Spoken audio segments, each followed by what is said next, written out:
বিএনপির স্থায়ী কমিটির সদস্য মির্জা আব্বাস বলেছেন, সরকারের মন্ত্রী ও কর্মকর্তা কর্মচারীরা একটি দেশের ইশারায় চলে, জনকল্যাণে তারা কোনো কাজ করতে পারছে না।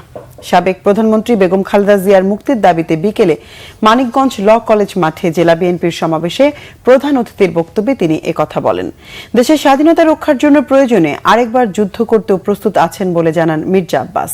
অবিলম্বে বেগম খালেদা জিয়ার মুক্তির দাবি করেন তিনি। বিএনপি চেয়ারপারসনের উপদেষ্টা ও জেলা বিএনপির সভাপতি আফরোজা খান রিতার সভাপতিত্বে দলের অন্য নেতারা এতে বক্তব্য রাখেন।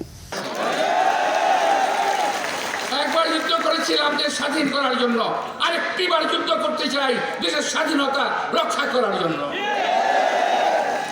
প্রিয় ভাইয়েরা, আমার নেত্রী আজকে জেলে কেন? আমার নেত্রী আজকে কি কারণে জেলে থাকবে উনি? আমি কোনো কারণ খুঁজে পাই না। চোর, ডাকাত, বদমাশ, ছিনতাইকারী, লুটেরা, বাটপার এরা মুক্তি পেয়ে যায়। মখারামদের মতো লোক ব্যাংক লুট করে মুক্তি পেয়ে গেল। হাজি সেলিমের মতো লোক মুক্তি পেয়ে যায়। আরো কত লোক বেঞ্জিদের দেশ ছেড়ে চলে যায়। আমার নেত্রী কেন জেলে থাকবে? কি অপরাধ করেছে উনি? দেশ নেত্রী বেগম খালেদা জিয়ার কোনো অপরাধ নাই, নিরপরাধ। সেই সরকারের প্রতিটি কর্মচারী, কর্মকর্তা, মন্ত্রী সব আজকে বিদেশের কারো ইশারায় চলে। বাংলাদেশের মানুষের মঙ্গলের জন্য তারা কোনো কাজ করতে পারছে না।